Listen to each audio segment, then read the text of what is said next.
All right, let's get through this.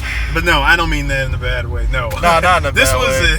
This was definitely a thrill ride. I was put it this way. I'm always entertained by these movies. So full disclosure, when Olympus Has Fallen came out, I enjoyed White House Down more so than Olympus Has Fallen.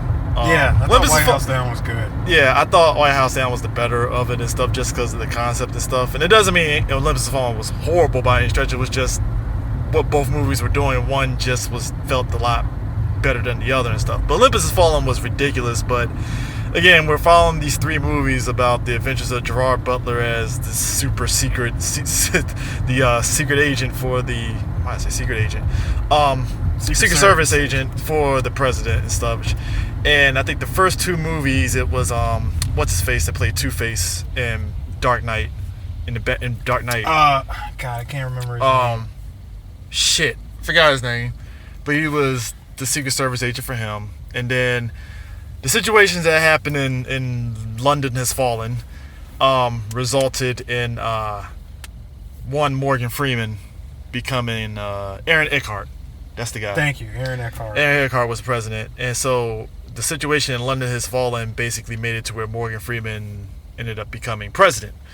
So London Has Fallen, I'd probably say, was a notch below Olympus Has Fallen to me, just because they were just going over the top for the sake of over the top.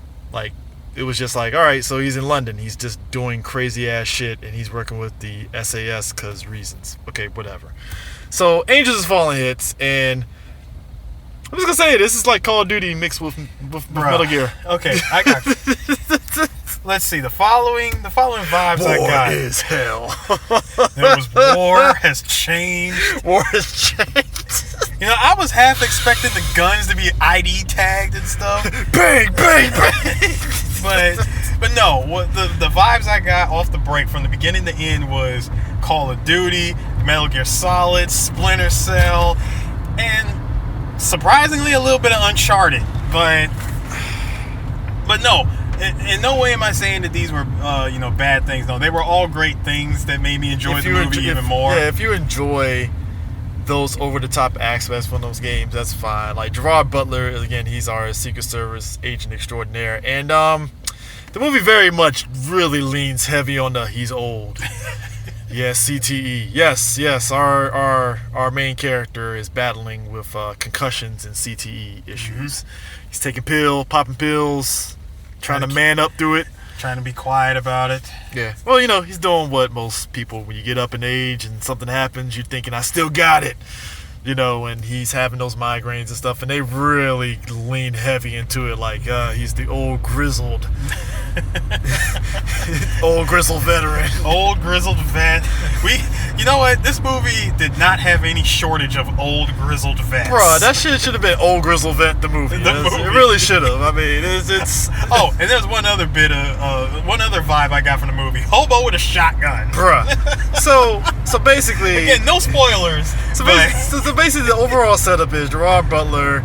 He's getting up there in age, but he's going to end up getting a job that makes him, he's going to be rocking a desk. He's going to be head of the Secret Service, basically. Rocking a desk, not really seeing field agent time, and as I said before, they lean heavy on the old grizzled person and stuff because, he still has some fight left on him and stuff, and, he doesn't want to rock the desk and stuff because fuck my well-being, I want to be out there and stuff, which I'm like, that's selfish as shit. And he feels he's not ready to ride the desk. Yeah, meanwhile, fucking Stryker from Wolverine Origins, I forgot his name. He's like, which, now, normally in some movies, I don't mind knowing ahead of time, but this movie really telegraphs on who's bad guy. Like, I'm sitting there like, you're evil. I don't know how you're evil, but you're evil. No, you didn't hear me. You didn't hear me in the theater in the first 5 minutes after we got through that nice little action piece. Yeah. As soon as we got the talking point between Gerard Butler and Stryker, I'm like, foreshadowing. Oh, yeah, definitely. Just that one little dialogue, I'm like, it's like our agents, we go through every sort of, situation through this map, and I'm like... As soon as I heard looks can be deceiving, and I'm like, foreshadowing. Yeah, I was like, you're evil, aren't you? I don't know how you're evil, but you're evil. Then the other conversation, we're lions. We're both lions. I'm like... I'm like, stop telling me you're the villain. Stop. I see it already. In most movies, like I said, some movies I don't mind because like they set it up to where it's like, well, is he a villain? We don't know because they most movies do misdirection to kind of like take you off, and you know, in this movie it's just like, fuck it, he's evil. We're not even gonna hide that shit from you. He's evil. Even when they tried to mask his voice at one point, I'm like, it's you. Like, come dude, on, man. I know it's you. In fact, the only thing that threw me for even a slight surprise was that there were two voices of evil. Even the second one, okay, I had a misdirection on that one, and then I was like, okay, so it's not that person. Okay, whatever, like, fine. Right, okay. Granted, you knew who the second person was. I feel, which made me feel even dumber for assuming who it was. I was like, well, maybe it's because all it took was that one thing that happened. It's like, oh, when the big turning point happens, I'm going, okay, this is happening. Everything is tactical. Why should certain error happen? Yeah, so like basically Morgan Freeman, the president, gets attacked by like flies of drones, and it kills everybody but Gerard and him, and he gets implicated in killing the president, and he has to kind of basically clear his name, and protect the president, get to him in time. Now, what's annoying to me, and I can say this is a negative to me, what's annoying to me is that, like, at no point does Jada Pinkett, who plays, like, the head FBI person, does she even express any sort of, like, hesitance on, well, maybe it couldn't be him. No, she's just full tilt, like, eating up all the evidence. I'm like, this is too easy, Jada. What are you doing? No. See, but, and with that, while you might call a negative to that, I'm riding the train of, okay, let's see how long she's going to go along with this. Because I have a feeling at some point in this movie she's gonna have her coming to Jesus moment and go. But by the time it happens, and then by the time it happens, yes, like like I predicted. Watch, by the time it happens, it's too late. Yeah, it's too late. It's like, well, that was dumb. Like, I don't know. It's a negative to me only out of the aspect of, I'm like, come on. Most people kind of express skepticism, but they still be like, send his ass to jail, but let's investigate this angle. And it's like, all right, whatever, I guess to sum it up, how I can sum up this movie: enjoyable, it's gonna make its money, predictable, very predictable, lacking in a couple of action scenes, but yeah. I think that's because they were leaning very heavy on the whole old people fighting. It's like, I kind of wanted more out of this, man. Come on, which seems to be the hot button of choice when it comes to action movies these days. We got to get the old grizzled, like the old grizzled warrior who's still got some fight in him, and have him go through the most impossible odds. Well, and still come out alive. See, it's wild we're saying this because Millennium Films are the people behind this, and if you know about the history of Millennium Films, they're the people behind the Expendables movies. They're also the Rambo movies. Yeah, the Rambo movies, but they're also kind of remnants of the old Golden Globus group. So that makes sense why they lean heavily on those like tropes of the older people thing, because it's like, hey, it's back to the old school era, because these are the type of movies that you would get in the 90s if we're going to be real. Oh yeah, absolutely.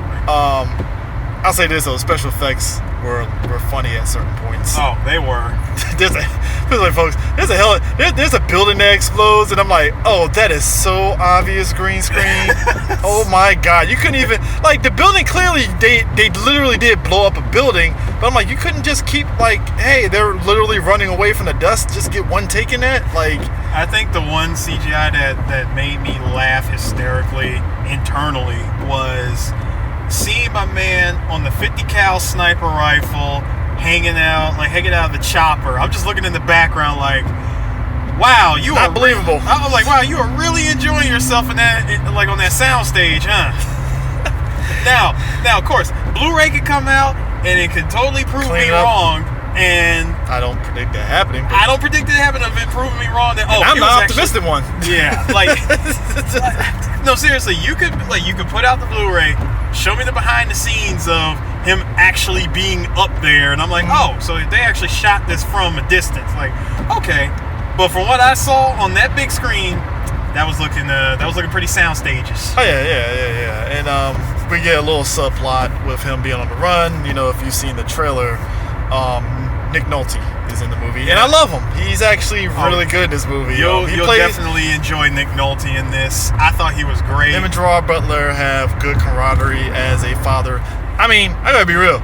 That's a believable father-son duo. It was. You know the other vibe I got from the moment he shows up, Run All Night. Oh yeah.